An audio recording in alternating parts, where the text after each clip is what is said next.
নারায়ণগঞ্জ মসজিদের বিস্ফোরণে নিহত 24।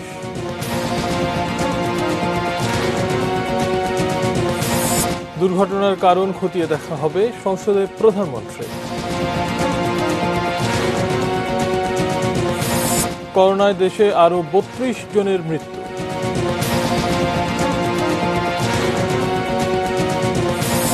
আগের চেয়ে ভালো আছেন ইউএনও ওয়াহিদা।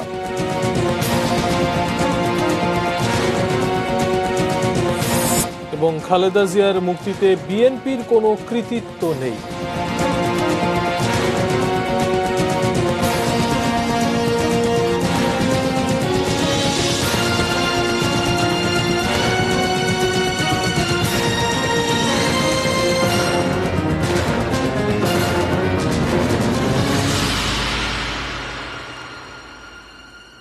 দেখছেন এটিএন নিউজ আওয়ারে আপনাদেরকে আমন্ত্রণ জানাচ্ছি। আমি শাইখুল মাশাইক। সংবাদ শিরোনাম শুনছিলেন। VSL angle channel HB VSL Bikrampur steel limited. এছাড়াও থাকছে এক প্রতিভাধর চোরের কাহিনী।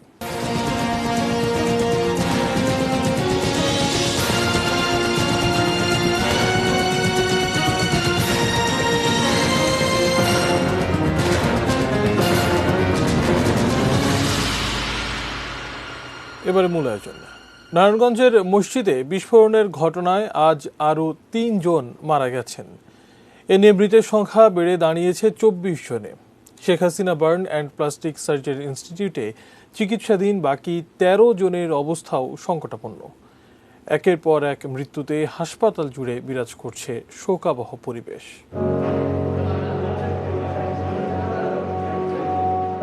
বাবাই ছিল যার সবকিছু, সেই বাবাকেই হঠাৎই হারিয়ে নিঃস্ব শাহীন।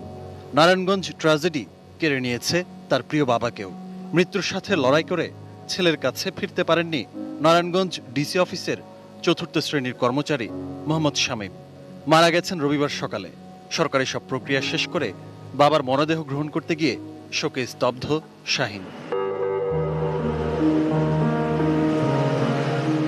নারায়ণগঞ্জে মসজিদে বিস্ফোরণের ঘটনায় Sheikh Hasina burn and plastic surgery ইনস্টিটিউটে একের পর এক মৃত্যুর খবর।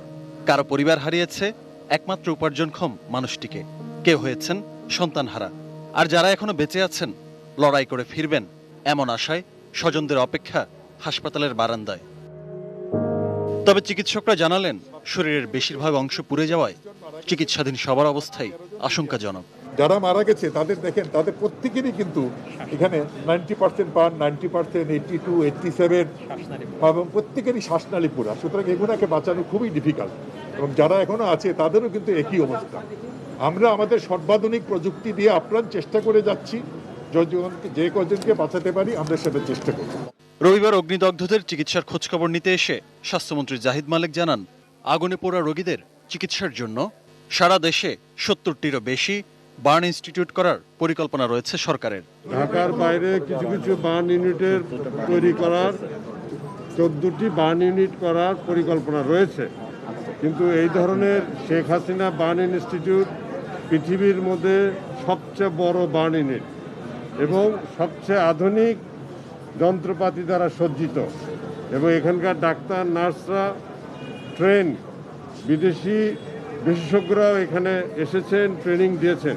ত্রাণ ও দুর্যোগ প্রতিমন্ত্রী ডাক্তার এনামুর রহমান জানান, নিহত ও আহতদের পরিবারের পুনর্বাসনের বিষয়টিও বিবেচনা করছে সরকার। আর ক্ষতিগ্রস্ত পরিবারকে ক্ষতি কাটিয়ে ওঠার জন্য যে বরাদ্দটা, সেটা আমরা মাননীয় প্রধানমন্ত্রীর পরামর্শ এবং আন্তঃমন্ত্রণালয় বৈঠকে সিদ্ধান্তের পরেই আমরা সেই বরাদ্দটা দিব। নারায়ণগঞ্জের পশ্চিমতল্লা মসজিদে ভয়াবহ বিস্ফোরণ ও হতাহতের ঘটনায় তিতাস গ্যাস, বিদ্যুৎ ও মসজিদ কমিটির অবহেলা রয়েছে কিনা তা খতিয়ে দেখার কথা জানিয়েছে ফায়ার সার্ভিস ও জেলা প্রশাসনের তদন্ত কমিটি। আহমেদ রাব্বি তানিম, এটিএন নিউজ, ঢাকা। নারায়ণগঞ্জে মসজিদে বিস্ফোরণ এবং হতাহতের ঘটনায় অজ্ঞাতনামাদের অভিযুক্ত করে মামলা করেছে পুলিশ। সকালে ফতুল্লা থানার SI হুমায়ুন কবির মামলাটি দায়ের করেন।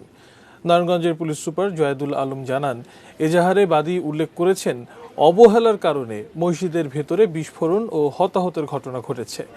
তিনি আরও জানান, তদন্তের পর তিতাস গ্যাস কর্তৃপক্ষ বিদ্যুৎ বিভাগ কিংবা মসজিদ কমিটি। দুর্ঘটনায় যাদেরই গাফিলতি পাওয়া যাবে তাদেরকেই আইনের আওতায় আনা হবে। এদিকে এখন পর্যন্ত নিহত 24 জনের মধ্যে 12 জনকে দাফন করা হয়েছে এবং বাকি 12 জনের মৃতদেহ স্বজনদের কাছে হস্তান্তর করা হয়েছে।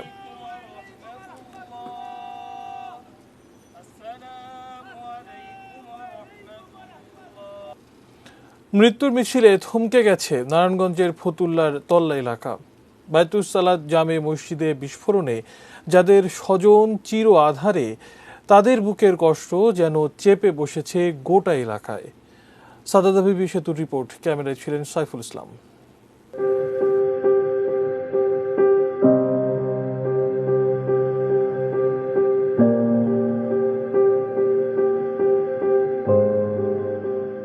আত্মার মুক্তি, সৃষ্টিকর্তার সন্তুষ্টি, অনুগ্রহের আশায় এখানে আসেন মুসল্লিরা। এটি এখন বড়ই অচেনা, এলোমেলো, তাতে হাজারো মানুষের উৎসুক চোখ। বুঝবার চেষ্টা কতটা ভয়ানক ছিল শুক্রবার রাত।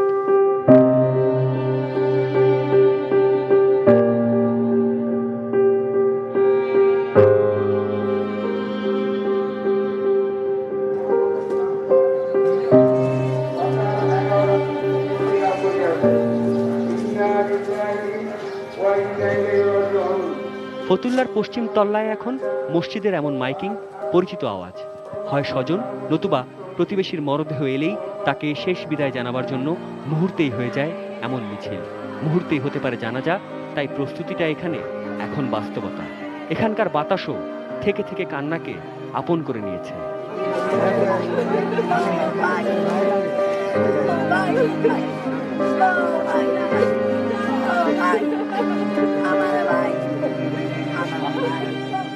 ভাই হারিয়েছেন শামীম আক্তার, শুধুই কি প্রিয় মানুষ, সেই সাথে কত শত স্মৃতি, স্বপ্নের সমাধি, অপমৃত্যু হাজারো খেয়ালের। মাঝে ছেলেগুলো, মা আমি আইএ ফাইনাল দিয়ে বিয়ে ভর্তিয়া, তোমার আর মাসের বাড়ি বেড়ে আরবি পড়তে দিব না। যে পারুলকে পর্দায় দেখছেন, গেল দুদিনে তার চোখের পানি হয়তো শুকিয়ে গেছে, না হয় কাঁদতেই ভুলে গেছেন এই মা। আমার বাবার হয়তো নাই, কি করবো আর কিছু করতে পারি। শুক্রবার রাতে দু ছেলে জুবায়ের আর সাব্বির এশার নামাজ পড়তে গিয়েছিলেন, ফেরা হয়নি আর।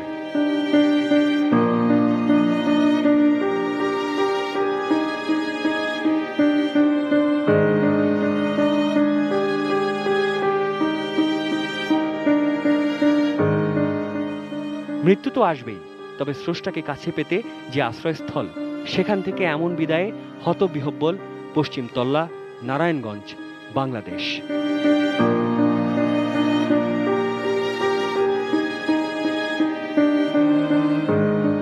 সাদাত হাবিবি সেতু, এটিএন নিউজ, ফতুল্লা, নারায়ণগঞ্জ। দর্শক, নারায়ণগঞ্জের পশ্চিম তল্লার মসজিদের সামনে আছেন সহকর্মী মফিদুল তপু। তার কাছ থেকে জানবো এই মুহূর্তের পরিস্থিতি। তপু, আজকে তো সারাদিনই বেশ কিছু নামাজে জানাজাও ঘটেছে সেই এলাকাতে। এলাকাবাসী সার্বিক ঘটনাটাকে কিভাবে দেখছেন? সেই এলাকা এবং আশেপাশে তো আরও বেশ কিছু শীতাতপ নিয়ন্ত্রিত মসজিদও আছে, কোনো প্রতিক্রিয়া দেখছেন কি?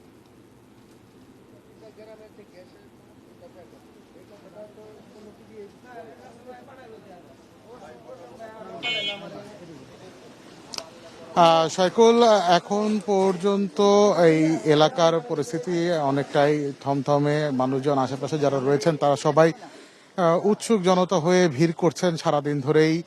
এই রাতেও সন্ধ্যার অন্ধকারেও আসলে মানুষের ভিড় কিন্তু তেমন একটা কমেনি। অন্যান্য আশেপাশের এলাকা থেকে মানুষজন আসছেন এই মসজিদটা একটু দেখার জন্য, যে যেই মসজিদের অগ্নিকাণ্ডের কারণে এখন পর্যন্ত 24টি প্রাণ ঝরে গিয়েছে এবং এখনো আরো 13 জন মৃত্যুর সঙ্গে লড়াই করছেন ঢাকা মেডিকেল কলেজ হাসপাতালে। শেখ হাসিনা বার্ন ইনস্টিটিউটের বেডে যারা রয়েছেন তাদের এই জীবন যে যুদ্ধ, সেই যুদ্ধের খবর কিন্তু প্রতিনিয়ত গণমাধ্যমের মাধ্যমে উঠে আসছে টেলিভিশনের পর্দায়। এবং এখানকার সাধারণ মানুষ, আশেপাশের সাধারণ মানুষ, তারা সবাই এই বিষয়টি নিয়ে তারা উৎসাহী হয়ে একটু তাদের মধ্যে প্রশ্ন জাগছে যে কিভাবে এই ঘটনাটি ঘটলো, কোথায় ঘটলো সেটি দেখার জন্য তারা এখানে আসছেন।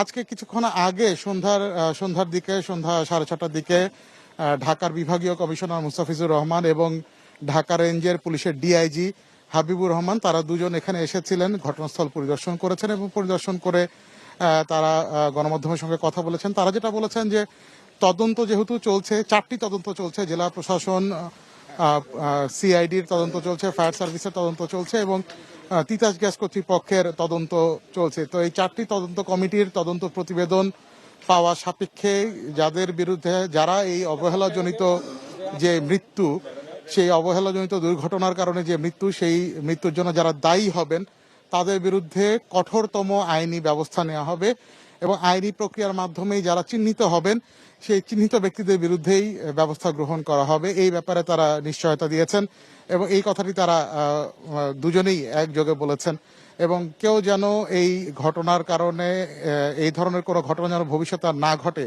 সেই জন্য এই ঘটনার দায়ীদের ব্যাপারে একটা কঠোর শাস্তি নিশ্চিত করার বিষয়টির প্রতিও তারা জোর দিয়েছেন। এই হচ্ছে তাদের মুখ্য কথা, মোদ্দা কথা হচ্ছে এইটুকুই। এখন পর্যন্ত আজকে ফায়ার সার্ভিসের তদন্ত কমিটিও এখানে এসেছিল। তারা মসজিদের ভেতরে যে এয়ার কন্ডিশনিং মেশিনগুলো ছিল 6টি, সেই 6টি মেশিনের কেসিং তারা খুলেছেন। কেসিং খুলে অর্থাৎ বাইরের যে ঢাকনাটি, সেই ঢাকনাটি খুলেছেন, খুলে ভিতরে দেখেছেন যে যন্ত্রগুলোর ভেতরটা মোটামুটি অক্ষতই রয়েছে, কিন্তু বাইরের যে কেসিং, সেই কেসিংটি পুড়ে গেছে, ক্ষত বিক্ষত হয়েছে। এবং আপনারা এর আগেই দেখেছেন, পরশু রাত থেকে আপনারা দেখেছেন, পরশু এবং গতকাল আপনারা সারাদিনে নিশ্চয়ই আমাদের দর্শকরা দেখেছেন যে এই মসজিদের ভেতরের যেই ফ্যানগুলো ছিল, সিলিং ফ্যানগুলো, সেগুলোর পাখা দুমড়ে মুচড়ে গেছে। ভেতরে বেশ ক্ষয়ক্ষতির পরিস্থিতির বিবরণটাও আপনারা সচিত্র দেখেছেন দর্শকরা। তো সেখানেও সেই সব আলামত দেখে ফায়ার সার্ভিসের যে তদন্ত কমিটি, তারা আজকে তদন্ত শেষে তাদের একটা প্রাথমিক যে তদন্তের যে একটা প্রাথমিক ধারণা তারা দাঁড় করিয়েছেন। তাতে করে তারা বলছেন যে এই মসজিদের নিচের যেই গ্যাস পাইপলাইন ছিল, সেই গ্যাস পাইপলাইনের লিকেজ থেকে গ্যাস বের হয়ে মসজিদের ভেতরে ভরে গিয়েছিল এবং এটি আজকে থেকে নয়, অনেকদিন আগে থেকে এই সমস্যা চলছিল। প্রায় 8-9 মাস আগেও মসজিদ কমিটির পক্ষ থেকে মৌখিকভাবে তিতাস গ্যাস কর্তৃপক্ষের কাছে অভিযোগ করা হয়েছিল যে এই ধরনের গ্যাস লিকেজের কথা তারা জানিয়েছিল। তো পরশুদিন রাতে, শুক্রবার রাতে যে ঘটনাটি ঘটেছে, যেহেতু গরমকাল, ভ্যাপসা একটা গরম পরিবেশে একটা আবহাওয়া বিরাজ করছে, সেই কারণে মসজিদের দরজা জানলা বন্ধ রেখে এসি চালু ছিল। এরকম একটি পরিস্থিতিতে যখন গ্যাস পুরো দরজা জানলা সবকিছু বন্ধ ছিল, তখন এই মসজিদের যেই নামাজের যে কক্ষটি রয়েছে এটি গ্যাস চেম্বারে পরিণত হয়। দীর্ঘ সময় ধরে দরজা জানলা বন্ধ থাকার কারণে যে গ্যাস লিকেজ থেকে, পাইপলাইন থেকে গ্যাস বের হয়ে এই মসজিদটিতে গ্যাস ভর্তি হয়ে গিয়েছিল এবং ওই রকম একটি সময়ে নামাজরত অবস্থায় একটি সুইচ চাপ দিতে গিয়ে, বৈদ্যুতিক সুইচ চাপার কারণে ওখানে হয়তো শর্ট সার্কিট হয়েছে বা কোনো একটা স্পার্ক হয়েছে, যে স্পার্ক থেকে একটি বিস্ফোরণ, ভয়াবহ বিস্ফোরণটি হয় এবং সেই বিস্ফোরণে সবকিছু দুমড়ে মুচড়ে যায়, মানুষজন হতাহত হয় এবং একই সঙ্গে এয়ার কন্ডিশনিং মেশিনগুলো ক্ষতবিক্ষত হয়, তার কেসিংগুলো। তো আপাতত এখন পর্যন্ত তারা বলছেন যে তারা ধারণা করছেন যে গ্যাস লিকেজের সাথে বৈদ্যুতিক শর্ট সার্কিট বা বৈদ্যুতিক স্পার্ক, এই দুটো সংযোগ ঘটাতেই এই বিস্ফোরণটি ঘটেছে এবং এটি হয়তো সামনের যেই তদন্ত রিপোর্টগুলো আসবে, 4টি তদন্ত কমিটির রিপোর্ট, সেখানে হয়তো এই বিষয়টি আরো পরিষ্কারভাবে উপস্থাপিত হবে এবং তাহলেই, এবং কারা কি কারণে এই ঘটনার জন্য দায়ী ছিলেন, কাদের অবহেলা কারণে এই ধরনের একটা দুর্ঘটনা ঘটলো, সেই বিষয়টিও তদন্ত রিপোর্টে উঠে আসবে বলে আমরা আশা করছি। তো এই হচ্ছে আমার কাছে নারায়ণগঞ্জের পশ্চিমতলা থেকে সর্বশেষ আপডেট। আপনাকে অসংখ্য ধন্যবাদ। সহকর্মী মফিদুল তপু আমাদের সঙ্গে যুক্ত হয়েছিলেন নারায়ণগঞ্জের দুর্ঘটনা কবলিত মসজিদটির সামনে থেকে। তদন্ত দলগুলোর এখন পর্যন্ত তদন্তের অগ্রগতির সর্বশেষ তথ্য তার কাছ থেকে জেনে নিচ্ছিলাম। কিভাবে এই দুর্ঘটনা ঘটলো আর নিচে গ্যাস লাইন থাকার পরেও কিভাবেই বা উপরে মসজিদ নির্মাণ হলো তা খতিয়ে দেখা হবে। সকালে জাতীয় সংসদের 9ম অধিবেশনে শোক প্রস্তাবের আলোচনায় অংশ নিয়ে প্রধানমন্ত্রী শেখ হাসিনা বলেন, 1/11 কুশীলব আর যারা ক্ষমতায় যেতে পারেনি, বিডিআর বিদ্রোহে হাত ছিল তাদেরই। জাতীয় সংসদ নির্বাচনে 191 ঢাকা করোনাকালে নিয়ম রক্ষার এই সংসদ অধিবেশন, যেখানে ছিল স্বাস্থ্যবিধি মেনে সংসদ সদস্যদের সীমিত অংশগ্রহণ। সম্পর্কিত সংসদীয় স্থায়ী অধিবেশনের শুরুতেই ভারতের সাবেক রাষ্ট্রপতি প্রণব মুখার্জির মৃত্যুতে শোক প্রকাশ করে জাতীয় সংসদ।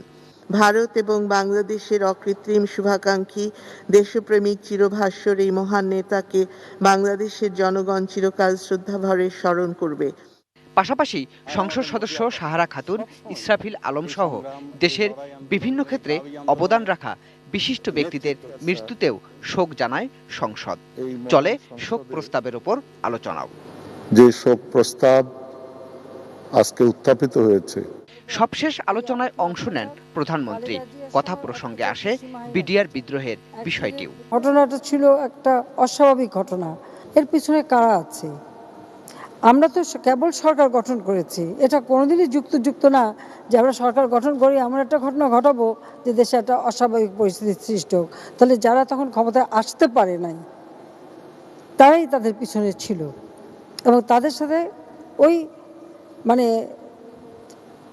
111 যারা সৃষ্টি করেছিল, যে ইলেকশনটা একটা হাং পার্লামেন্ট হবে, কিন্তু দেখলো যে আওয়ামী লীগ যখন মেজরিটি নিয়ে চলে আসলো তখন সব কিছুকে নস্যাৎ করবার অপচেষ্টা যাদের ভিতরে ছিল তারাই এই ঘটনাটা ঘটিয়েছে। প্রধানমন্ত্রী কথা বললেন নারায়ণগঞ্জের মসজিদে বিস্ফোরণ নিয়েও। জানালেন এই ঘটনার সবকিছু খতিয়ে দেখা হচ্ছে। মসজিদে যে বিস্ফোরণটা ঘটলো অত্যন্ত দুঃখজনক, এবং এই ঘটনাটা কেন ঘটলো, কিভাবে ঘটলো সেটা ব্যাপারে তদন্ত হচ্ছে, এবং আমি মনে করি সেটা অবশ্যই বের হবে। ওখানে গ্যাসের লাইনের উপরেই নাকি এই মসজিদটা নির্মাণ। সাধারণত যেখানে গ্যাসের পাইপ লাইন থাকে সেখানে কিন্তু কোনো নির্মাণ কাজ হয় না, এবং এটা কখনো আমি জানি না রাজুকে এটার থেকে পারমিশন দিয়েছে কি না, কারণ এই ধরনের পারমিশন তো দিতে পারে না, দেওয়া উচিত না, কারণ এটা সবসময় খুব মানে একটা আশঙ্কাজনক থাকে। তো সেটাই এখন তদন্ত করে দেখা হবে। পরে বিশেষ মোনাজাতে অংশ নেন প্রধানমন্ত্রী সহ সংসদ সদস্যরা। হে আল্লাহ, আপনি তাদেরকে শহীদী মর্যাদা দান করুন। রব্বুল আলামিন আমাদের মাঝখান থেকে আপনি করুণা কেউ। গোলাম কাদের রবু, এটিএন নিউজ, ঢাকা। এবারে করোনা পরিস্থিতি জানাবো। গত 24 ঘন্টায় করোনায় আরও 32 জনের মৃত্যু হয়েছে। এ নিয়ে দেশে মোট মৃত্যু 4,479 জনের। রোববার করোনা পরিস্থিতি নিয়ে সংবাদ বিজ্ঞপ্তিতে এ তথ্য জানায় স্বাস্থ্য অধিদপ্তর। দেশে 93টি ল্যাবে 11,354 জনের নমুনা পরীক্ষা করা হয়েছে। তাতে নতুন করে করোনা শনাক্ত হয়েছে 1,592 জনের। 24 ঘন্টায় শনাক্তের হার 14.02%। আর এ পর্যন্ত শনাক্তের হার 19.96%। মোট শনাক্তের সংখ্যা 3,25,157। সবশেষ 3,423 জনকে নিয়ে মোট সুস্থ হয়েছেন 2,21,275 জন। বিশ্বের অন্যান্য দেশের তুলনায় বাংলাদেশে করোনা ভাইরাস অনেক দ্রুত গতিতে এর রূপ বদলেছে বলে জানা গেছে বাংলাদেশ বিজ্ঞান ও গবেষণা পরিষদ BCSIR এর গবেষণায়। সকালে সায়েন্স ল্যাবরেটরির সভাকক্ষে সংবাদ সম্মেলনে BCSIR এর চেয়ারম্যান ডক্টর মোহাম্মদ আফতাব আলী শেখ জানান, বিশ্বের নমুনা প্রতি মিউটেশনের হারের সঙ্গে বাংলাদেশের নমুনার মিউটেশনের হারের পার্থক্য থেকে বোঝা যাচ্ছে এদেশে করোনা ভাইরাস অনেক দ্রুত গতিতে তার স্বরূপ পরিবর্তন করছে। এছাড়াও করোনার জিনগত পরিবর্তন ও বৈচিত্র্যগুলোও তারই প্রমাণ দিচ্ছে। জিনোম রিসার্চ ল্যাবরেটরি মোট 263টি জিনোম সিকোয়েন্সিং ও ডাটা বিশ্লেষণ করেছে। করোনা টিকা তৈরিতে BCSIR এর জিনোম সিকোয়েন্সিংও গুরুত্বপূর্ণ ভূমিকা রাখবে বলে আশা বিজ্ঞান প্রযুক্তি মন্ত্রী ইয়াফেস ওসমানের। জেনোমিক ফাইলোজেনি পর্যবেক্ষণ করা এবং গবেষণালব্ধ ফলাফলকে কোভিড-19 মহামারীর রোধে কার্যকর ভূমিকা পালনে যথোপযুক্ত ব্যবহার করা। সারা বিশ্বে নমুনা প্রতি মিউটেশন হার 7.23, যা বাংলাদেশের ক্ষেত্রে 12.60 লক্ষ্য করা যায়। অর্থাৎ অন্য যে কোনো দেশের তুলনায় বাংলাদেশের SARS-CoV-2 ভাইরাসটি অনেক দ্রুত গতিতে এর রূপ পরিবর্তন করছে। সময় হলো বাজিদ ইসলামী বিরতি নেবার, এরপর আরো যা থাকছে।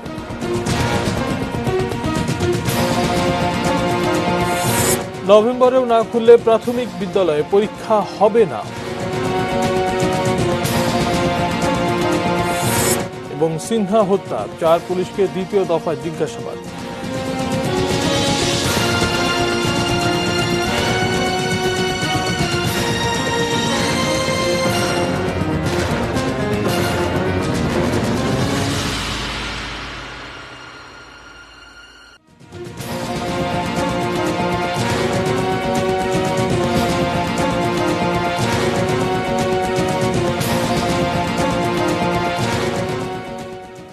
বিরতির পর আবারও আমন্ত্রণ জানাচ্ছি নিউজ আওয়ারে। ধন্যবাদ আমাদের সঙ্গে থাকার জন্য। এ যাত্রায় প্রাণে বেঁচে গেলেও স্বাভাবিক জীবনে ফিরতে সময় লাগবে ইউএনও ওয়াহিদার। মাথায় অস্ত্রোপচারের পর এখন কথা বলতে পারছেন তিনি। তবে অবশ ডান হাত ও ডান পা ঠিক হতে ফিজিওথেরাপি নিতে হবে ওয়াহিদাকে। এ হত্যা চেষ্টা মামলার প্রধান আসামি আসাদুল হককে 7 দিনের রিমান্ডে পাঠিয়েছে দিনাজপুরের সিনিয়র জুডিশিয়াল ম্যাজিস্ট্রেট আদালত। দিনাজপুরের ঘোড়াঘাট উপজেলার নির্বাহী কর্মকর্তা ওয়াহিদার মাথায় 9টি আঘাত নিয়ে বৃহস্পতিবার বিকেলে ভর্তি হন নিউরোসায়েন্স হাসপাতালে। শারীরিক অবস্থা নাজুক হয় অপারেশনের জন্য 6 ঘন্টারও বেশি সময় অপেক্ষা করতে হয়েছে চিকিৎসকদের। পরে 2.25 ঘন্টা ধরে চলে ওয়াহিদার মাথায় জটিল অস্ত্রোপচার। ঘটনার 2 দিন পর নিউরোসায়েন্স হাসপাতালে স্বাস্থ্যমন্ত্রী দেখতে এসেছেন ওয়াহিদার শারীরিক অবস্থা। জানালেন চিকিৎসার প্রয়োজনে যা যা দরকার তার সবই দেয়া হবে। সার্বক্ষণিক খোঁজ রাখছেন প্রধানমন্ত্রীও। অবস্থার উন্নতি হওয়ায় ওয়াহিদাকে আপাতত দেশের বাইরে নেয়ার কোনো প্রয়োজন নেই বলেও জানান মন্ত্রী। এখন রোগী ভালো আছে অনেকাংশে। ওনার ডান দিকের অংশটা এখনো অবশ আছে এবং সময়ের সাথে এবং ফিজিক্যাল থেরাপির সাথে আমরা আশা করি, ডাক্তাররাও বলেছে, বিশেষজ্ঞ ডাক্তাররাও বলেছে যে সময়ের সাথে হয়তো আস্তে আস্তে এটাও ভালো হয়ে যাবে। আগের তুলনায় ভালো আছেন ওয়াহিদা, জানালেন চিকিৎসকরাও। ডান হাত এবং ডান পা ঠিক হতে সময় লাগলেও তিনি স্বাভাবিক জীবনে ফিরতে পারবেন বলে আশা চিকিৎসকদের। আমাদের অভিজ্ঞতা বলে ওনার ডাইন হাত পা বাদ দিলে বাকি সম্পূর্ণ উনি স্বাভাবিক জীবনে ফিরবেন। ডাইন হাত পার কথাটা আমরা এখনো বলতে পারবো না, ওটা কোথায় কতটুকু গিয়ে যাবে, সময় লাগবে।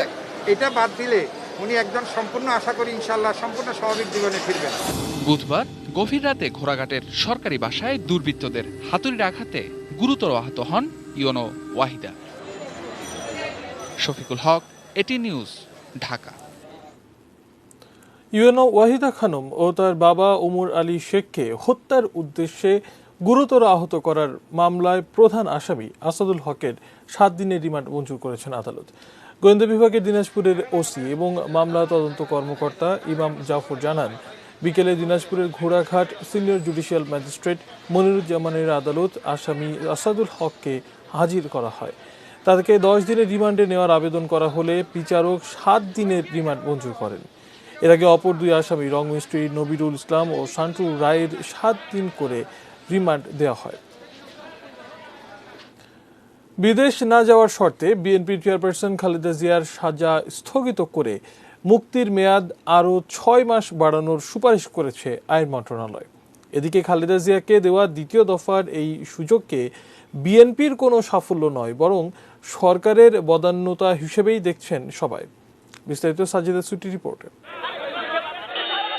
জিয়া অরফানেজ ট্রাস্ট দুর্নীতির মামলায় 10 বছরের সাজায় এই কারাজীবন শুরু খালেদা জিয়ার। পরে জিয়া চ্যারিটেবল ট্রাস্ট দুর্নীতি মামলায়ও সাজার রায় হয়। 2018-র 8 ফেব্রুয়ারি থেকে বিএনপি ও বেগম জিয়ার আইনজীবীদের ব্যর্থতায় জামিনও মিলছিল না। শেষ পর্যন্ত পরিবারের করা মানবিক বিবেচনার আবেদনে সাড়া দেন প্রধানমন্ত্রী শেখ হাসিনা নিজেই। 25শে মার্চ খালেদা জিয়ার কারাজীবনে বিরতি আসে, ফেরেন বাড়ি ফিরে যায়। বিদেশ যেতে পারবেন না, বাড়িতে থেকেই চিকিৎসা নেবেন, একই শর্ত এবারও। 6 মাসের জন্য সাজা স্থগিতের মেয়াদ 24শে সেপ্টেম্বর শেষ হলে 25শে সেপ্টেম্বর থেকে শুরু হবে নতুন দফায় 6 মাস মেয়াদের মুক্তি। এবং এবারও সেই মানবিক বিবেচনা, যা বিএনপিকে নিজেদের ব্যর্থতা মনে করিয়ে দেওয়ার সুযোগ করে দিয়েছে ক্ষমতাসীনদের। খালেদা জিয়ার জন্য 500 লোকের একটা মিছিল করতে পারেনি, আজকে এই দাবি ফখরুল ইসলাম আলমগীর করতে পারবেন না যে খালেদা জিয়াকে তারা লড়াই করে মুক্ত করেছেন। বেগম জিয়ার মুক্তির এই খবরে নিজেদের ব্যর্থতাকে প্রকট করে দেখছেন দলটির নেতা ও বেগম জিয়ার আইনজীবী অ্যাডভোকেট খন্দকার মাহবুব হোসেন। দ্বিমত করে তো কোনো লাভ নাই, আমরা তো সম্পূর্ণ সরকারের অনুকম্পার উপরে আছি। আমাদের ব্যর্থ রাজনৈতিক কারণে, দুর্বল রাজনৈতিক কারণে আমরা কোনো আন্দোলন গড়ে তুলতে পারি না ম্যাডামের মুক্তির জন্য। এ দফায় বিদেশ যেতে না পারার শর্তটা তুলে নেওয়ার আবেদন আসতে পারে বলেও ইঙ্গিত তার কথায়। স্থানীয়ভাবে চিকিৎসা করলে তার যে বর্তমান যে অবস্থা, তাতে স্বাস্থ্যের উন্নতি হবে না। সরকার পারে তাকে ক্ষমা করে দিতে, সরকার পারে তার সাজা সম্পূর্ণভাবে মকুব করে দিতে। এদিকে বেগম জিয়ার প্রতি বারবার সদয় হওয়ার পেছনে সরকারেরও কোনো নিগূঢ় রাজনীতি রয়েছে কিনা এমন গুঞ্জনও রয়েছে। রাজনৈতিক বিশ্লেষক মহিউদ্দিন আহমদ বলছেন, বর্তমান পরিস্থিতিতে কোনো জটিল রাজনীতি নয়, বরং খুব সরল একটি হিসেবই চলছে। একটা সমঝোতা এক ধরনের আছে, এটা বোঝাই যায়। রাজনৈতিকভাবে নিষ্ক্রিয় বেগম জিয়া সরকারের জন্য কোনো থ্রেট না।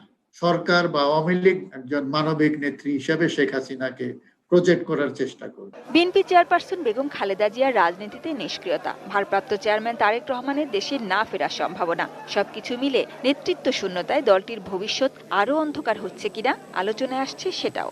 বিএনপি এখন হচ্ছে খালেদা এবং তারেক কেন্দ্রিক একটি দল।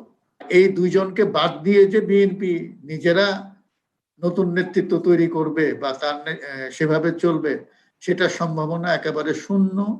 কারণ খালেদা বা তারেককে বাদ দিলে বিএনপি 5 টুকরা হবে। সাজিদা সুইটি, এটিএন নিউজ, ঢাকা। এবারে এক হ্যাকারের কাহিনী। চোর নিজেই যখন চৌকিদার, তখন আর বাধা কোথায়? ঠিক এমনটাই হয়তো ভেবেছিলেন দ্য জেড বয় এর কারণে ফোর্বসের তালিকায় নাম আসা Bangladeshi IT expert Sakib. Papua নিউগিনির এক ব্যবসায়ীর ভিসা কার্ড হ্যাক করে হাতিয়ে নেন 3.5 কোটি টাকা। সম্প্রতি 5 বছর আগের সেই রহস্যের জট খুলেছে বাংলাদেশ পুলিশ। সাবির আহমেদের প্রতিবেদনে বিস্তারিত। Banking systems on the verge of a new milestone of using technology, where one can just talk and things will be done. Banking লেনদেন সহজ করতে বাংলাদেশ, ভারত ও নেপালের 4টি ব্যাংকে ভয়েস ব্যাংকিং চালুর জন্য নাজমুস সাকিব তৈরি করেছেন জেড অ্যাসিস্ট্যান্ট নামে এক অ্যাপস। তারই উদ্ভাবন ফেসবুক পণ্য কেনার চ্যাটবট দ্য জেড বয় ও online payment gateway easy payway. থাইল্যান্ডের একটি বিশ্ববিদ্যালয়ে গেস্ট লেকচারার ও নেপালের একটি ব্যাংকের আইটি কনসালটেন্টও তিনি। অথচ ঈর্ষণীয় ইমেজের এই মানুষটি গোপনে জড়িয়েছেন অপরাধের সঙ্গে। 2013 সালে বাংলাদেশি বংশোদ্ভূত পাপুয়া নিউগিনির ব্যবসায়ী আব্দুল ওয়াহেদের ডেবিট কার্ড ব্যবহার করে অর্থ সরিয়েছেন নিজের অ্যাকাউন্টে। ওই ব্যবসায়ী তার অ্যাকাউন্টে লেনদেনের জন্য ব্যবহার করছিলেন সাকিবের তৈরি গেটওয়ে। এসব লেনদেনের প্রতারণা শনাক্তের দায়িত্ব থেকে সাকিব নিজেই করেছেন প্রতারণা। 2014 সালের 21 জুলাই থেকে 17 অক্টোবর এই 80 দিনে আব্দুল ওয়াহেদের অ্যাকাউন্ট থেকে 1472টি ট্রানজ্যাকশনের মাধ্যমে বাংলাদেশ সহ 9টি দেশে খরচ করেন প্রায় 3.5 কোটি টাকা। এসব টাকায় তিনি কেনেন দামি অ্যাপেল বুক, মোবাইল ফোন, ল্যাপটপ, দামি দামি সফটওয়্যার সহ নানা জিনিস। 2014 সালে অক্টোবরের মাঝামাঝি সময়ে সিঙ্গাপুরে আমার ভিসা কার্ড দিয়ে হোটেলের বিল পরিশোধ করতে গিয়ে দেখি আমার ভিসা কার্ড রিস্ট্রিক্টেড। পাপুয়া নিউগিনিতে ফিরে গিয়ে ব্যাংকে যোগাযোগ করলে ব্যাংক জানায় ফ্রডুলেন্ট ফরেন ট্রানজাকশনের কারণে কার্ড রিস্ট্রিক্টেড হয়েছে। ব্যবসায়ী ওয়াহেদ আমেরিকা ও লন্ডন সহ বেশ কয়েকটি দেশের আইনশৃঙ্খলা বাহিনীর কাছে ধর্ণা দিয়েও তার এই অর্থ কে আত্মসাৎ করেছে তা জানতে পারেননি।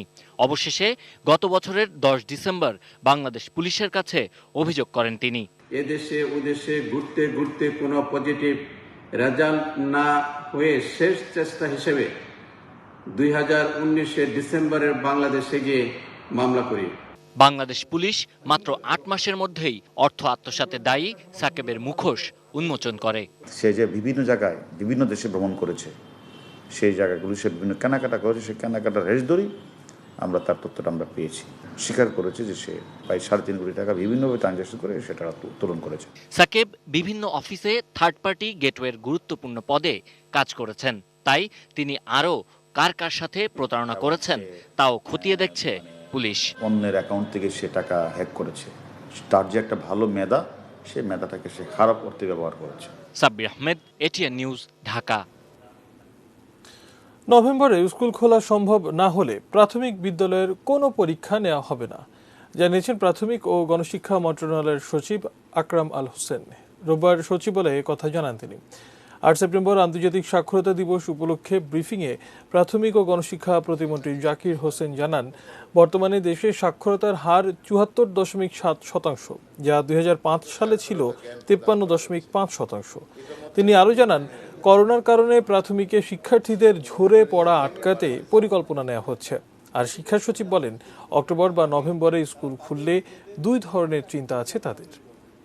বাচ্চাদের নিরাপত্তা সুরক্ষিত না হয় তখন পর্যন্ত আসলে আমরা স্কুলগুলো খুলব না, সেটা আপনারা জানেন। ইতিমধ্যে আমরা শুরু করেছি। আমাদের তারপরেও আমরা 2টা পরিকল্পনা আমরা মাথায় রেখেছি। আমাদের যে যদি অক্টোবরে খোলা যায় সেই ক্ষেত্রে অক্টোবরের জন্য একটা, আর না হলে নভেম্বরে খোলা যায়, নভেম্বর থেকে। এইটা যদি খোলা যায় তাহলে আমরা একটা মূল্যায়নের বিষয়ে একটা ব্যবস্থা নিতে পারবো, আর না হলে তো আপনারা বুঝেন যে এটা। অবসরপ্রাপ্ত মেজর সিনহা মোহাম্মদ রাশেদ খান হত্যা মামলার আসামি 4 পুলিশ সদস্যকে দ্বিতীয় দফায় জিজ্ঞাসাবাদের জন্য হেফাজতে নিয়েছে র্যাব। গত 24 আগস্ট আদালত তাদের রিমান্ড আবেদন মঞ্জুর করে। মামলার তদন্ত কর্মকর্তা র্যাবের এএসপি খায়রুল ইসলাম জানান, বেলা 11টায় এএসআই লিটন মিয়া, কনস্টেবল সাফানুর করিম, কামাল হোসেন ও আবদুল্লাহ আল মামুনকে অধিকতর জিজ্ঞাসাবাদের জন্য কক্সবাজার কারাগার থেকে তাদের হেফাজতে নেওয়া হয়। এর আগে বরখাস্ত ওসি প্রদীপ, পরিদর্শক লিয়াকত ও এএসআই নন্দদুলালকে রিমান্ডে নিয়ে জিজ্ঞাসাবাদ করা হয়। তাদের মধ্যে প্রদীপকে 4 দফায় 15 দিন এবং লিয়াকত ও নন্দদুলাল রক্ষিতকে 3 দফায় 14 দিন করে রিমান্ডে নেওয়া হয়। লিয়াকত ও নন্দদুলাল 164 ধারায় স্বীকারোক্তিমূলক জবানবন্দি দিলেও প্রদীপ দেননি। গত 31 জুলাই কক্সবাজারের টেকনাফের বাহারছড়া ইউনিয়নের শামলাপুর চেকপোস্টে পুলিশের গুলিতে নিহত হন সিনহা রাশেদ। এবারে সোশ্যাল ইসলামী ব্যাংক লিমিটেড বাণিজ্য সংবাদ জানাবো।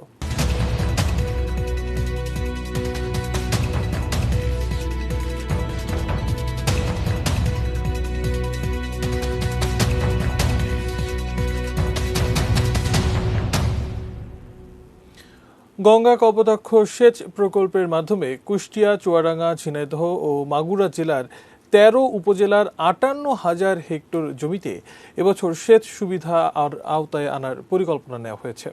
এই লক্ষ্যমাত্রা পূরণে চলতি আমন মৌসুমের সেচ কাজ শুরু হয়েছে। এবছর ধানের ন্যায্য দাম পাওয়ার পাশাপাশি গঙ্গা কপোতাক্ষ সেচ প্রকল্পের পানি সরবরাহ নিয়মিত থাকায় আমন চাষে উদ্বুদ্ধ হয়েছেন কৃষকরা। তারা বলছেন, ভবিষ্যতে এই সেচ সুবিধা অব্যাহত থাকলে ধানের পাশাপাশি অন্যান্য ফসলও চাষ করতে পারবেন তারা।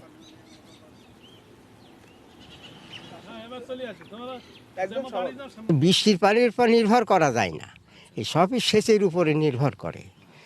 এখন সেচটা ঠিক মতো দিলে ধানটা ভালো হবে। ধানের দামও বর্তমানে ভালো আছে, সেচও ঠিক মতো পাওয়া যাচ্ছে। ধান আছে একটা, আর আপনার ওই ভুট্টা লাগাচ্ছে, তারপর পেঁয়াজ লাগায়, বছরে 3টা ক্ষেত ওঠে। এবার মিডল প্রেজেন্স কৃষি সংবাদ সুজলা সুফলা।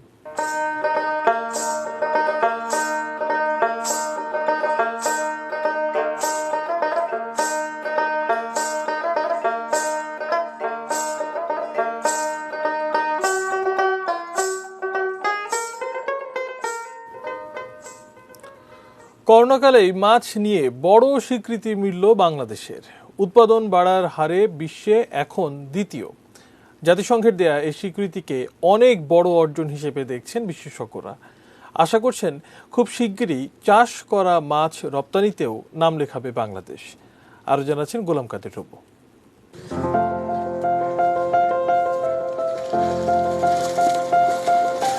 করোনাকালেই সুখবর দিল বাংলাদেশের মাছ। স্বাদু পানি অর্থাৎ পুকুর, নদী, নালা, খাল, বিলে মাছ উৎপাদনে দেশটির অবস্থান এখন বিশ্বে 3-এ, চীন আর ভারতের পরেই। কিন্তু স্বাদু পানির বাঁধ চাষের উৎপাদন বাড়ার হারে দেশটির অবস্থান এখন 2-এ। সবার উপরে আছে ইন্দোনেশিয়া। আর এত সব সুখবর তুলে ধরছে জাতিসংঘের খাদ্য ও কৃষি সংস্থার 2020 সালের রিপোর্ট। বিশ্লেষকরা বলছিলেন, কিভাবে অসম্ভবকে সম্ভব করছে বাংলাদেশ। যারা উদ্যোক্তা তারা নতুন প্রযুক্তি গ্রহণ করছে, নতুনভাবে শিখছে, গবেষকরা কাজ করছে এবং নতুনভাবে চাষিদের কাছে সেটা নিয়ে যাচ্ছে। চাষি এখন আগের চেয়ে অল্প জায়গায় বেশি মাছ উৎপাদন করার সক্ষমতা অর্জন করছে। সাফল্যের এই গল্পের পেছনে আছে রূপালী ইলিশের স্বর্ণালী দিন। ইলিশে দেশটি এখন বিশ্বের 1 নম্বরে, যার উৎপাদন ছাড়িয়েছে 5 লাখ টনের বেশি। পাশাপাশি পুকুরে মাছ চাষে তো নীরব বিপ্লব। 56% মাছ আসছে পুকুর থেকেই। সব মিলে 3 দশকে মাছের উৎপাদন 6 গুণ বেড়ে এখন 43 লাখ মেট্রিক টন। বিশ্লেষকরা বলছিলেন, সাফল্যের এই গল্প এখানেই শেষ নয়, হাতছানি দিচ্ছে নতুন নতুন সম্ভাবনাও। এটি এই আশার বাণী শোনাচ্ছে যে বাংলাদেশ শুধু মাছের সংসম্পন্নই থাকবে না, বাংলাদেশ চাষের মাছকেও অতি শীঘ্রই রপ্তানির বাজারে নিয়ে যাবে। এখন দরকার চাষিদেরকে প্রশিক্ষণ দেওয়া, প্রণোদনা দেওয়া এবং মাছের ভ্যারাইটি উন্নত করা এবং স্বল্প মূল্যে খাবার সরবরাহ করে। অনেক সময় নেতিবাচক খবর যখন দেশের ভাবমূর্তি ক্ষুণ্ণ করছে, তখন মাছের এই সাফল্য বিশ্ব দরবারে বাংলাদেশকে তুলে ধরছে নতুন উচ্চতায়। গোলাম কাদের প্রভু, এটিএন নিউজ, ঢাকা। সময় হলো আরো একবার বাজিদ স্টিল বিরতি নেবার। অন্যান্য খবরের সাথে আরো জানিয়ে ফিরব। জাপানের দিকে ধেয়ে আসছে টাইফুন হাইসান।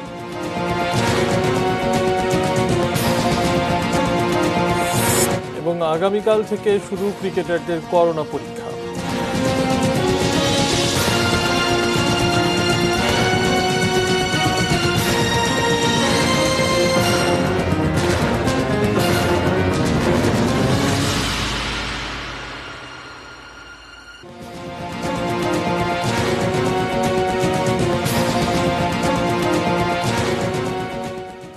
বিরতির পর আবারও আমন্ত্রণ জানাচ্ছি নিউজ আওয়ারে। ধন্যবাদ আমাদের সঙ্গে থাকার জন্য। দেশের বাইরে খবর জানাবো।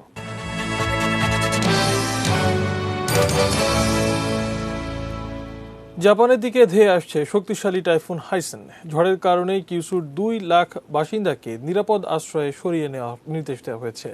এটি কিউসু অঞ্চল অতিক্রম করে পরদিন কোরিয়া উপকূলে আছড়ে পড়তে পারে। টাইফুন হাইসেনের প্রভাবে পশ্চিমাঞ্চলে ভারী বৃষ্টি সহ 160 কিলোমিটার বেগে ঝড়ো হাওয়া বয়ে যেতে পারে। এছাড়া নিম্নাঞ্চলীয় এলাকায় দেখা দিতে পারে বন্যা। এবার ক্লেমন স্পোর্টস নিউজ।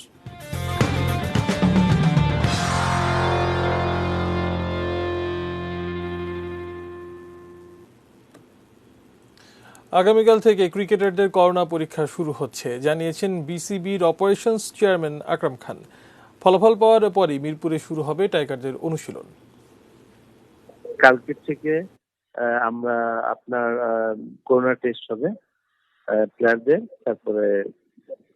তারপর দেখি, তারপর নেক্সট প্ল্যান আমরা করবো আর কি করবো।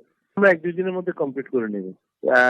আপনার প্লেয়ারদের বাসায় গিয়ে আমরা টেস্টটা করাবো। আমাদের এই টেস্টের রিপোর্টের পর আমরা আবার প্ল্যান করব। এবার এক নজরে শিরোনামগুলো জানিয়ে দিচ্ছি আরো একবার।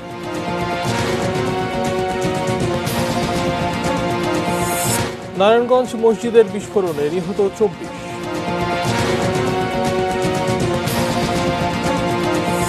দুর্ঘটনার কারণ খতিয়ে দেখা হবে সংসদে, বললেন প্রধানমন্ত্রী। করোনায় দেশে আরো 32 জনের মৃত্যু।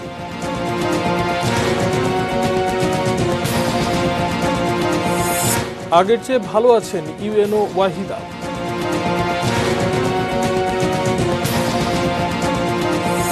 খালেদা জিয়ার মুক্তিতে বিএনপির কোনো কৃতিত্ব নেই। নভেম্বরেও না খুললে প্রাথমিক বিদ্যালয়ে পরীক্ষা হবে না। সিনহা হত্যা, 4 পুলিশকে দ্বিতীয় দফায় জিজ্ঞাসাবাদ। জাপানের দিকে ধেয়ে আসছে টাইফুন হাইসেন।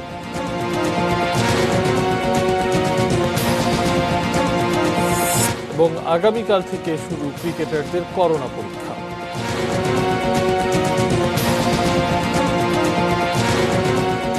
এই ছিল নিউজ আওয়ার। সঙ্গে থাকুন, দেখতে থাকুন এটিএন নিউজ।